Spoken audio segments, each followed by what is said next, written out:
Dicen que soy Rodolfo Alonso, yo mismo lo creo a veces. No sé cómo me he encontrado en esta situación, por ejemplo, porque desde pequeño nunca acepté ni sentí que me llamaran poeta. Me parecía, no sé, por un lado peyorativo y por el otro lado que era demasiado grande. Poetas, poetas, me parece que no hay muchos. Pero de alguna manera mi vida entera se ha ido hilando alrededor de esto, no solo la poesía escrita o el género, que no creo que exista solamente, sino todo lo que es, y siempre fue para mí y para muchos de mis amigos, la poesía, ¿no? Como dijo Tristán Tzara, una manera de vivir, como a veces digo, una evidencia de vida y de lenguaje. Siempre me ha costado muchísimo escribir, nunca tuve un estudio, nunca tuve una biblioteca ni un escritorio. Siempre he escrito como si fuera contra mí mismo, superándome a mí mismo, como extrayendo de una manera mayéutica, como la madre de Sócrates, que era partera de mí mismo, algo que me costaba. Hay quien tiene la suerte de escribir o hacer arte con placer, en mi caso no es así, es muy parecido al de Alfredo Lito, el pintor. Es algo de lo cual tuve conciencia desde chico y sin embargo no lo pude dejar de hacer. Una cosa que me costaba muchísimo, nunca pude dejar de hacerlo. Siempre he buscado no mentir ni a mí mismo ni a los demás y al mismo tiempo no aislarme, tratando de ser fiel a cierta cosa que uno oye, que no sé si es de adentro o de afuera, o de las dos partes a la vez, ciertas músicas, cierto oído, ciertas construcciones del lenguaje que las oía más bien en el lenguaje coloquial o en la canción popular que también encontrarlas en los libros. Trato de ser fiel a eso y siempre con una idea que también viene de mis comienzos de que había que tomar en cuenta a los demás. Lo cual creo que se plantea en ciertas cosas que se pueden criticar de mi poesía, ¿no? Que a veces puede parecer vanguardista y otras veces puede parecer hasta social, pero creo que se trata de lo que yo soy, porque como dice justamente Alfredo, de quien lo cito porque me acaban de encargar la edición de sus escritos inéditos, es un gran ensayista como lo fueron Edgar Bailey y Tomás Maldonado. Como dice Alfredo, uno es el medio. Él hablando de la pintura dice que el medio no son los pinceles, ni la tela, ni los colores. Uno es el medio. Y en poesía más, porque en poesía la materia que usamos es el lenguaje. El lenguaje, como ya dije, nunca va a ser una materia inerte, ajena a nosotros. Somos lenguaje. Bueno, con esta actitud, que es a la vez de una ansiedad permanente por comunicarme con los demás y con eso interno, y con el miedo de hacerlo, he publicado, o se han publicado, o me han publicado demasiados libros. Ya es una cosa que es abrumadora, la lista es inmensa. Y no solo libros míos, porque las traducciones, los libros de la editorial, es como si toda mi vida hubiera estado rodeada de libros. Yo creo que es lo que yo he recibido, es algo que me surgió espontáneamente. Debería estar agradecido.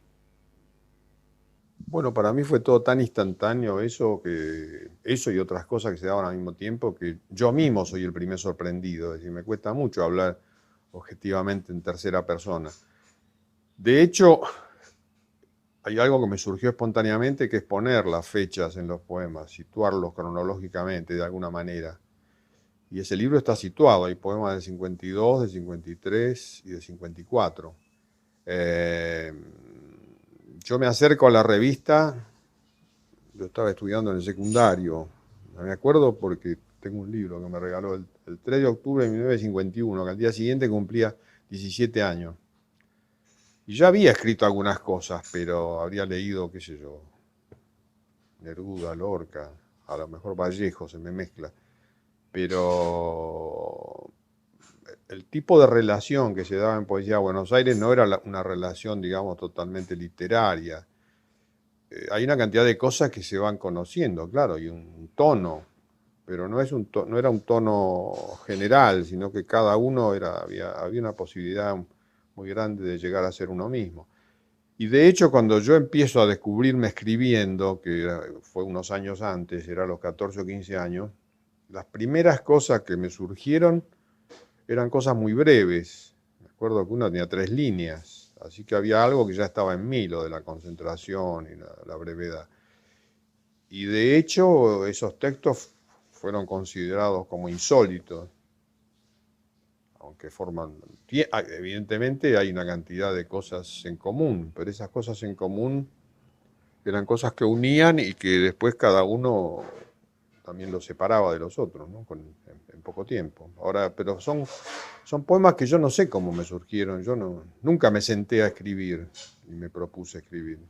Yo soy hijo de inmigrantes y de una familia, lógicamente, que no tiene una formación ni académica, ni universitaria, ni nada de ese tipo. Lo que había, sí, algunos libros en mi casa y mi padre que los amaba tanto que nos lo contaba representándolo. Me acuerdo de Juan Moreira o El Quijote, eran cosas que uno las tiene incorporadas como algo vivo. Y después había muchas cosas de la tradición campesina, de la canción popular de ellos, el bilingüismo de mi casa y muchas cosas. Es un pueblo que estaba muy ligado a la poesía, está muy ligado a una imagen de Rosalía de Castro. Yo soy hijo de gallego. Entonces había cosas que yo creo que están en el aire, que vienen en la sangre y que se mezclan con estas cosas. Por supuesto que ellos me acercaron muchas cosas en esa convivencia que había en Poesía Buenos Aires, que no era para nada institucional, ¿no? En uno de los editoriales finales de la revista se dice que Poesía Buenos Aires tendrá a bien no devenir institución, y no devino, es decir, lo que había era fraternidad y exigencia, siempre digo yo. Y al mismo tiempo yo también les acerqué cosas. Es decir, los modernistas brasileños, Pessoa, me acuerdo de los poemas de Macedonio Fernández. Yo era muy introvertido, tímido. Los que me ayudaron son algunos libros, el tango me ayudó. En esa época el tango era como el aire que se respiraba. Estaba embebido en tango, ¿no? La música, las letras y algunos libros, sí, algunos escritores. Había una gran cantidad de librerías de viejo. Y en una descubrí, había pilas de los libros de Roberto Al que había editado Raúl Larra para Futuro, que no se vendían, y estaban las primeras ediciones, y esas las que yo tengo, las que compré, ¿no? Yo estaba estudiando, mi padre me había mandado al Colegio Nacional de Buenos Aires, tenía un compañero que era hijo él también era español, que era un exiliado republicano, que además había estado en la primaria conmigo, y en la casa de él había un libro, en un anaquel, me acuerdo, que era Antología de César Vallejo, de Xavier Abril, nunca lo olvidaré, que tenía de prólogo un poema de Gerardo Diego que se llama Valle Vallejo. Bueno, y eso fue, me lo robé. Y eso fue otro deslumbramiento, ¿no? Hasta ahora, Arl y Vallejo. Yo creo que tienen que ver, y eso es antes de entrar en contacto, digamos, yo creo que tienen que ver con una idea que debe ser orgánica en mí, que es la de que esto no es una actividad profesional o no es una actividad institucional, sino que es más bien algo que es como una evidencia, que son escritores que no se proponen una gran obra literaria en el sentido tradicional, sino que son más del tipo de Van Gogh en la pintura, por ejemplo. Son como Cristo, es decir, son gente que te transmite de alguna manera, de otra manera. No es una transmisión de una comunicación, hay una comunión. Es obvio que Art escribe mal.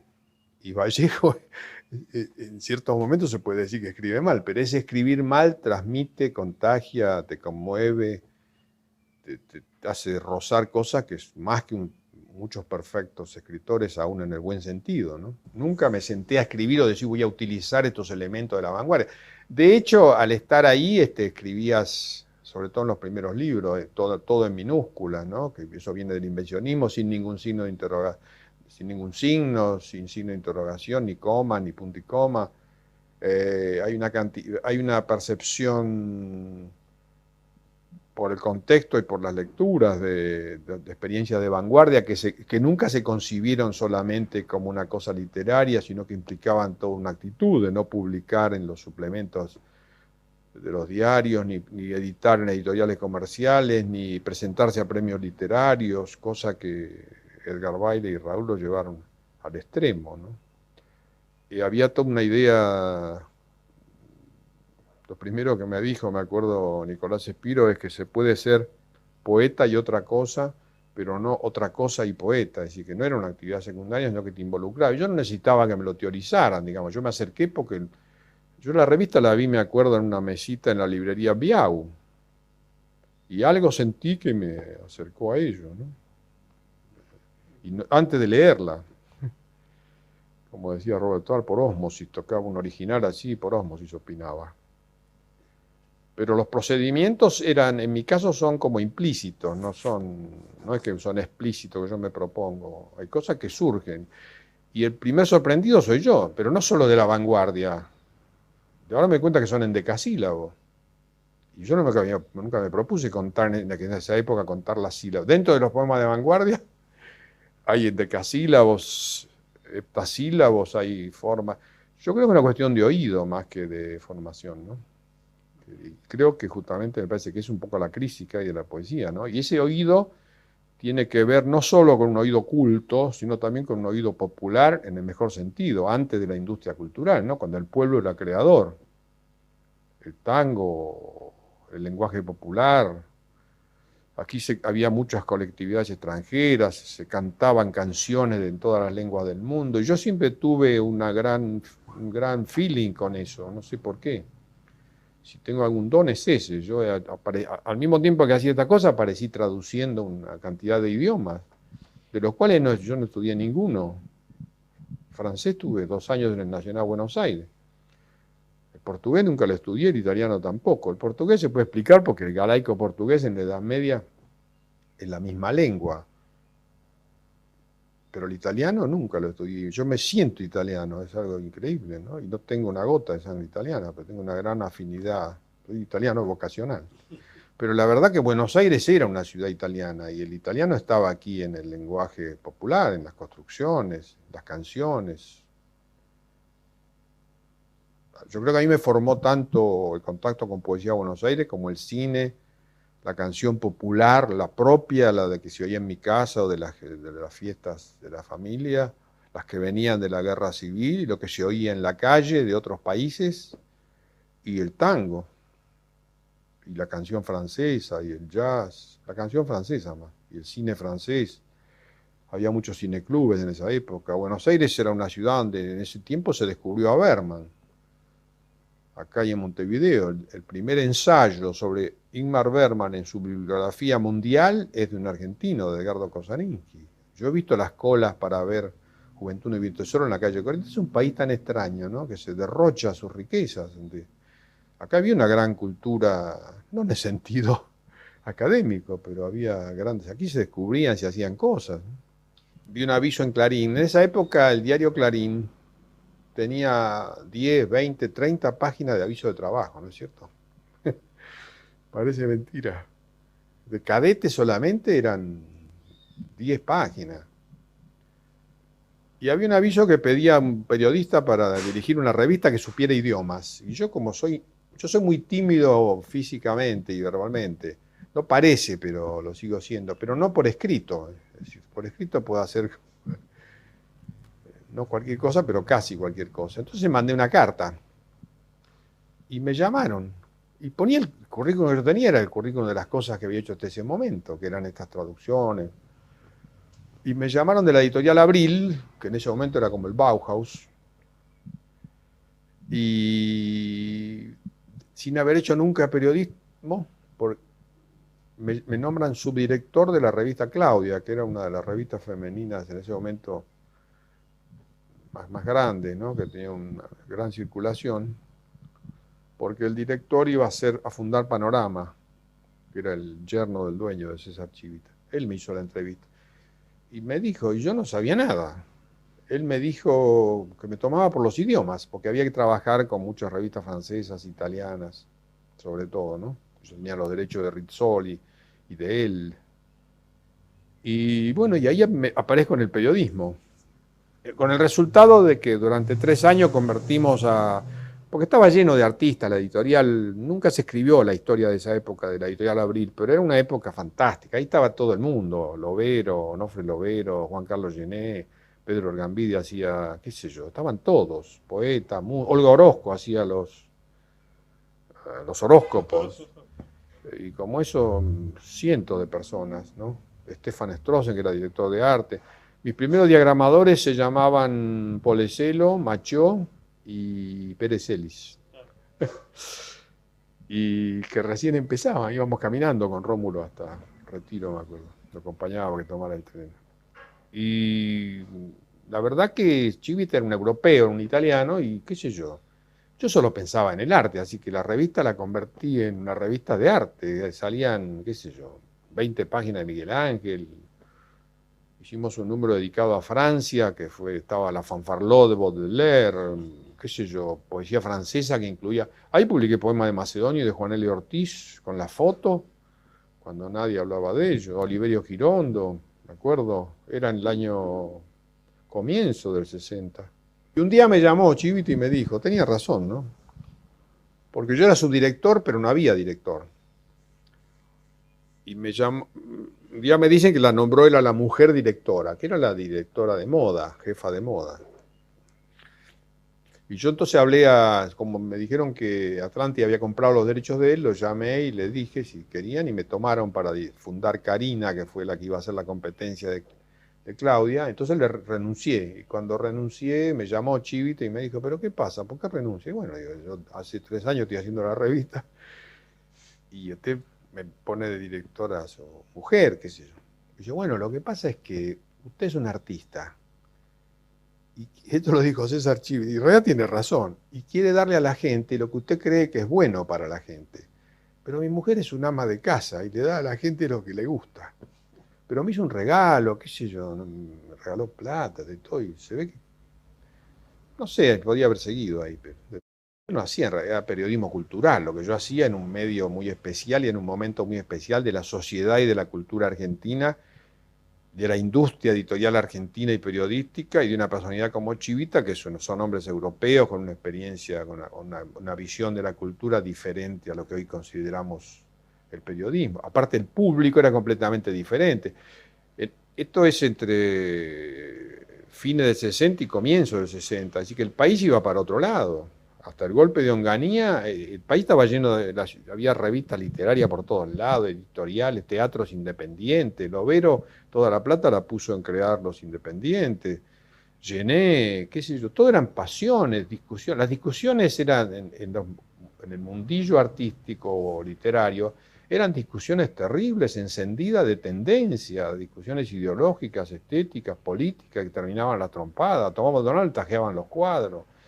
Había un apasionamiento muy fuerte. Si Viña le pegaba a cuanto se le ponía delante, qué sé yo. Pero eso es la vida cultural, ¿no? Yo lo extraño terriblemente, porque estamos en una anomia. Y además el público mismo iba por otro lado. Cuando cambian las mujeres, es un cambio muy profundo en la sociedad. Las revistas que había femeninas en esa época eran Estampa, Maribel, Para Ti, que solo hablaban de crochet, de cocina, de casamiento y de moda. En cambio, en Claudia poníamos psicoanálisis, sociología, investigaciones de mercado, que venía un poco de él, ¿no? Pero que le agregábamos nuestros elementos. Arte, dábamos lo que yo he hecho siempre. Es decir, mi idea es que al pueblo hay que darle lo mejor, no lo peor, que no hay que bajar el nivel. Y eso lo aprendí del pueblo. Yo estuve en contacto en esa época había gente del pueblo, obreros, los anarquistas, los socialistas, que escuchaban, me invitaban a oír en Bernal, me acuerdo, a la tarde, qué sé yo, Paganini. Nunca pensaron que el gran arte era de la burguesía. Ahora, todo esto fue mutando. Lo de Onganía fue fatal. Con todo lo que sabemos de la dictadura del proceso, yo les puedo asegurar que en lo cultural el país fue otro. Porque al aparecer, además estas mujeres compraban Claudia, y no solo las mujeres, Claudia, porque yo no quería hacer una revista femenina, además en realidad, solo para la mujer. Entonces era para el hogar, y muchos hombres la leían, todavía se acuerdan. Yo hice Carina 3 años, pero ellos al mismo tiempo que empezaba Carina, empezaba gente, y evidentemente gente enseguida lo hicieron sensacionalista con esas tapas y empezó a vender más. Y Carina, porque en abril se decía que Claudia era la vaca lechera de la editorial, pero que le había llevado 7 años imponerla, porque la publicidad que tiene es impresionante, la mitad de la revista era publicidad, que le llevó 7 años. Entonces, pero Aníbal Vigil no quería esperar 7 años. Así que la revista andaba bien, Carina, pero me despidieron. La suspendieron la revista, ¿no? Al despedirme, creo que todavía existe, a los periodistas les corresponden 6 meses más de indemnización. Y con esa indemnización yo pensé, bueno, ¿y ahora qué hago? Voy a empezar a buscar trabajo, pero en periodismo. En realidad yo no me sentía periodista. Yo creo que todas estas cosas que me ocurrieron eran como milagros. En cambio, lo que a mí me gusta son los libros. Entonces empecé a averiguar. Además, en esa época había una cancha, había empezado Jorge Álvarez. Pero yo no tenía la menor idea ni de cómo se hacía técnicamente un libro. Pero bueno, con ese primer dinero fui a ver cómo hacían los otros. A averiguar en las imprentas. Y se me ocurrió hacer la editorial que se llamó Rodolfo Alonso Editor, ¿no? Que llegó a editar más de 250 títulos. Y se me ocurrió usar lo que nadie hacía, y sobre todo los que estaban en dominio público, que no pagaban derecho de autor. Y empecé con Sade y Mazoj, como yo estaba al mismo tiempo que estaba todo esto, hay una relación con el cine, que hice cine, y con el psicoanálisis también. La idea de la cultura es una digestión, no es una admiración, ni un mausoleo, ni un estadio de rock, digamos ahora, ¿no? O de fútbol, es una idea de la digestión, de que la cultura es digerir algo y convertirlo en alimento y después pasarlo a otro, ¿no? También. Y bueno, a mí siempre he tenido como que coincidió con lo de Poesía de Buenos Aires, pero que estaba también en mí, que es esa actitud. Por ejemplo, Raúl Gustavo Aguirre se la pasó también traduciendo y difundiendo cosas, Edgar en su medida también. Quizá, pero estaba en mí eso de antes, ¿no? Ahora dirijo un centro cultural acá hace 7 años, Quinta Trabuco, y también hago lo mismo, y yo lo dije el primer día, ¿no? De que yo iba a hacer cosas de calidad y después hacer todo lo posible para que la gente acceda, pero nada de la idea esa de bajar el nivel por el número. Y en realidad pienso que he tenido suerte, ¿no? Porque es como si en gran medida, que no me oiga yo mismo, pero es como si hubiera hecho lo que quise, y eso es una cosa, porque he vivido más o menos de cosas, no he tenido que trabajar en cosas que me daban náuseas. Por eso a veces he cerrado cosas o determinado. Elegir 10. Me dejé llevar como siempre sin pensarlo. Mirá qué casualidad quien aparece primero. César Vallejo. Tengo tradición que me la robaron, la de Losada, que era la que leía desde chico. Esta me la compré hace poco. Bueno, César Vallejo es obvio, ¿no? Creo que hablé bastante de Vallejo. Nuestro padre Vallejo. Yo creo que es el más grande poeta de la lengua castellana del siglo XX, ¿no? ¿Hay que hablar mucho o poco? No, sí, lo que surja. Sí, así lo que dijiste. Bueno, está un poco contradictorio todo esto. De Valéry es un hombre en la época de la Guerra Fría, había un maniqueísmo de blanco y negro, y un maniqueísmo un poco primitivo. Por ejemplo, los materialistas creían que el materialismo se limitaba a una cosa muy Roma, ¿no? Y entonces consideraba el idealismo era el mal, digamos, y Valéry era considerado un idealista, un elitista, un artista que solo se ocupaba de ideas metafísicas, alejado de cualquier contaminación con la realidad. Y sin embargo, ya en el año 70 y tantos, en mi editorial, me enorgullezco de haber traducido. Él dio una clase en el Collège de France de introducción a la poética, que dio una sola clase. Y bueno, después la interrumpió. Y ese librito lo publiqué, se llama Introducción a la Poética. Y lo extraordinario de ese libro, además de la sutileza de su visión teórica y crítica, es que está escrito todo en términos económicos. Habla de producción, de consumos y cosas que la izquierda materialista debería haber tomado en cuenta. Por otro lado, cuando él habla, se lo acusaba de hablar siempre del espíritu. Y Valéry dice, pero el espíritu es potencia de transformación, no es una cosa alejada de... Bueno, Él a lo largo de su vida fue escribiendo unos cuadernos, carnet, que son una pila de tomos así, que son aforismos. De ahí saqué eso de la poesía e infinidad de cosas. Y cada uno es una reflexión extraordinaria y no es un pensamiento desarrollado, sino que son como iluminaciones, que es el tipo de reflexión que a mí me gusta. Este es una selección muy buena, ¿no? Claro, los artículos están en varietés. Sí, pero en carnet están los aforismos. Bueno, otro de mis padres, que es Guillaume Apollinaire, este es Caligramas. He traducido mucho de Apollinaire, lo quiero muchísimo.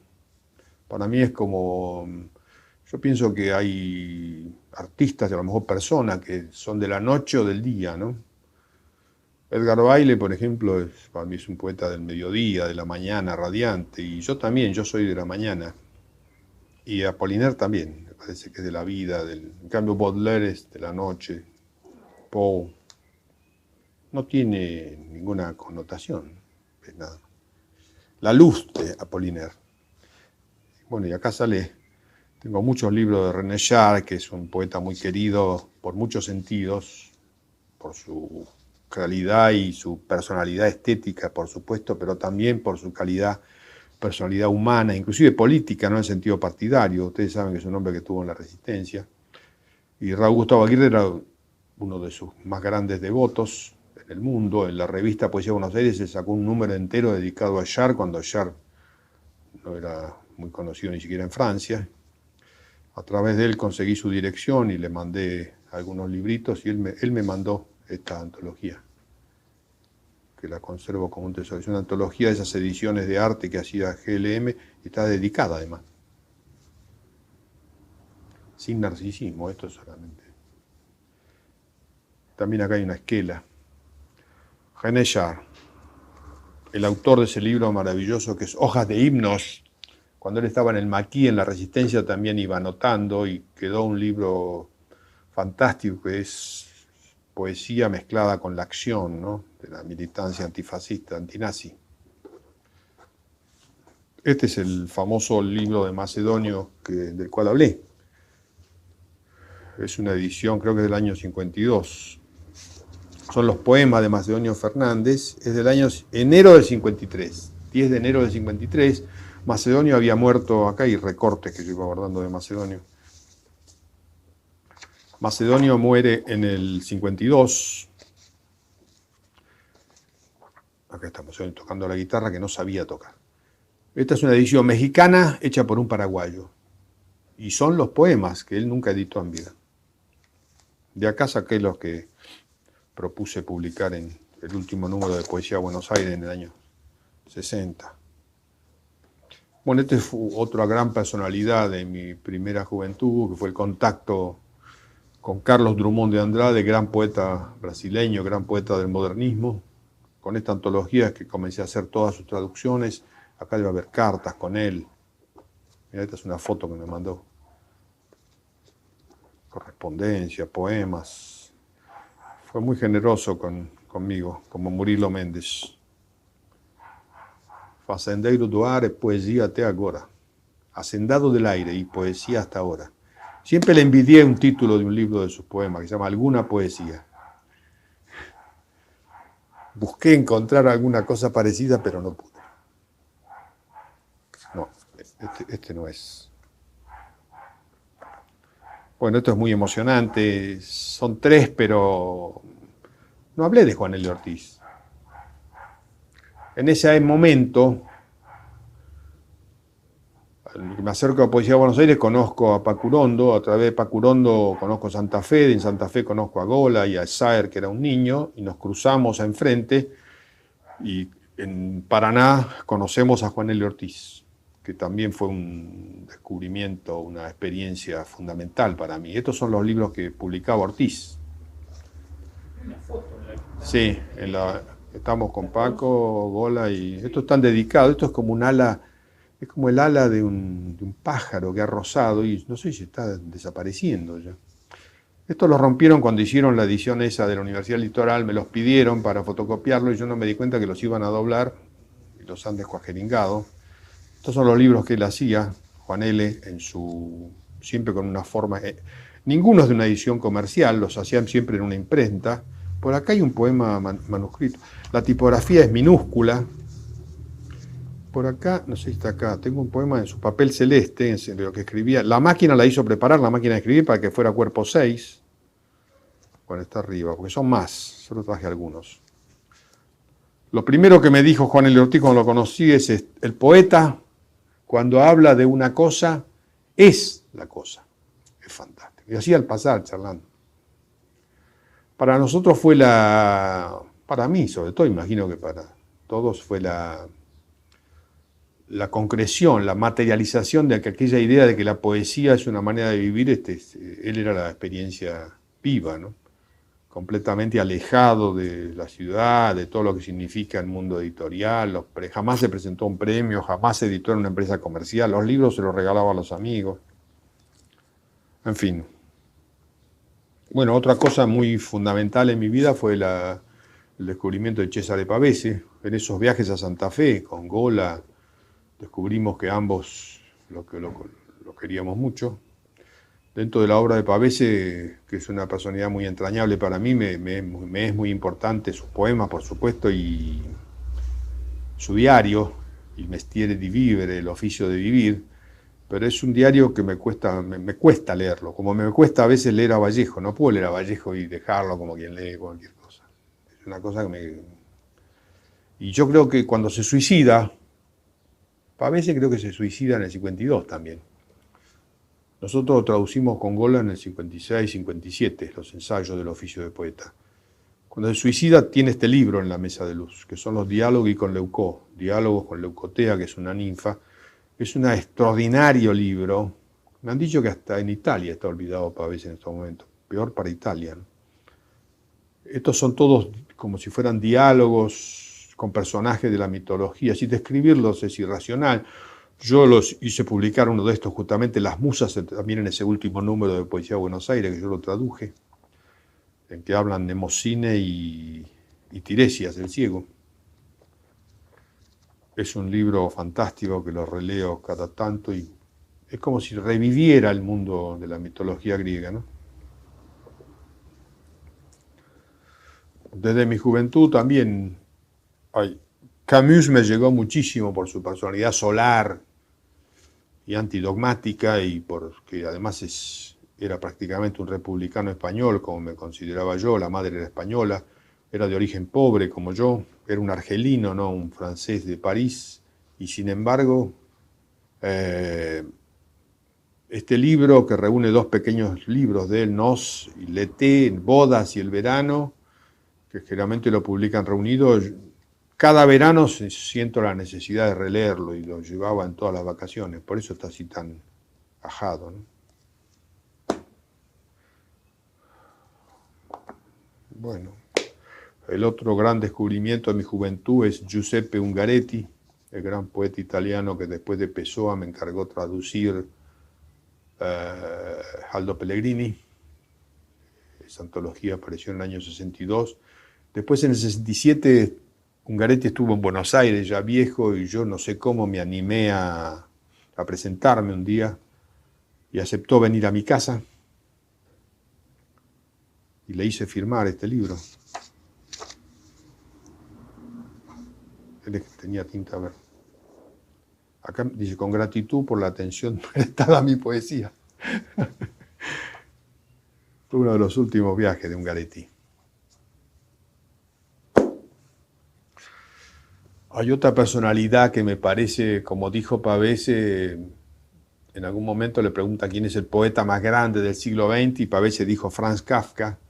Yo coincido totalmente con él. La obra de Kafka me llegan muchísimas cosas, sobre todo los textos más cortos, los textos no los más conocidos. Y dentro de todos esos textos hay un libro que me parece uno de los libros más grandes del siglo XX, y es Los diarios de Franz Kafka entre 1920 y 1925. Es un libro extraordinario y entrañable que también me crea muchos problemas para leerlo. Y ya queda uno solo. Bueno, ahora en este momento, hace mucho tiempo que me parece que en Europa una de las pocas cosas literarias y culturales que queda muy viva es la literatura siciliana. Yo soy un devoto de Lampedusa, de Vittorini, de Sciascia. Y últimamente he descubierto hace un tiempo ya a Gesualdo Bufalino, del cual hablo muchísimo, y también a mi casi contemporáneo Vincenzo Consolo, que me ha hecho el honor de escribirme hace poco. Es un escritor siciliano extraordinario que escribe narrativa y unos ensayos muy diáfanos. Es una narrativa que no es la narrativa que se está haciendo en la industria, él mismo lo dice, que él siente que la poesía también ha desaparecido. Escriben como poetas. Vincenzo Consolo, Notte Tempo, Casa per Casa. Este es un libro extraordinario. Yo creo que la poesía, ya lo dije, no es un género literario, no es solamente lo que aparece con método y o no con rima. He encontrado muchísima poesía en prosistas. Jamás me olvidaré de una línea de Joseph Conrad. Me olvidé de ese libro, El corazón de las tinieblas, de Joseph Conrad, que me parece uno de los más grandes libros. Daría mi vida por haber escrito solamente El corazón de las tinieblas, un libro muy pequeño. Lo tengo arriba, en inglés y en castellano. ¿Cómo me olvidé de eso? Esto es freudiano. Pero lo digo, El corazón de las tinieblas de Joseph Conrad. Allí hay una línea extraordinaria. Vivimos en la llama temblorosa. Me acuerdo de una línea de Vigny, no, de Musset, en la memoria de un hijo del siglo. Son en prosa, ¿no? Que dice, l'astre de l'avenir se lève à peine, que es un endecasílabo. Está dentro de un texto en prosa. Una traducción literal sería, el astro del porvenir recién se alza o apenas se alza, ¿no? La idea es muy linda, pero en francés tiene toda una música. Guimarães Rosa, por ejemplo, es un narrador que trata el lenguaje como un poeta, y Consolo hace lo mismo, ¿no? Es un tratamiento, es como debería ser. Faulkner quería ser poeta, todos los grandes narradores en el fondo querían ser poeta, y a lo mejor es a la inversa también. Bueno, ahí tienen una pequeña selección, una delantera. Déjà vu. Una mujer se desnuda en mi memoria mientras afuera resplandece la ciudad o llueve y hace frío. Una mujer lava su pelo negro con el agua de mi infancia. Una distancia va formándose. Su piel es lenta y fresca como la mañana que acaricia. Su voz se hace lejana. Una mujer me alcanza el primer seno descubierto, el primer seno acariciado, mientras adentro resplandece la memoria. Bajo la música.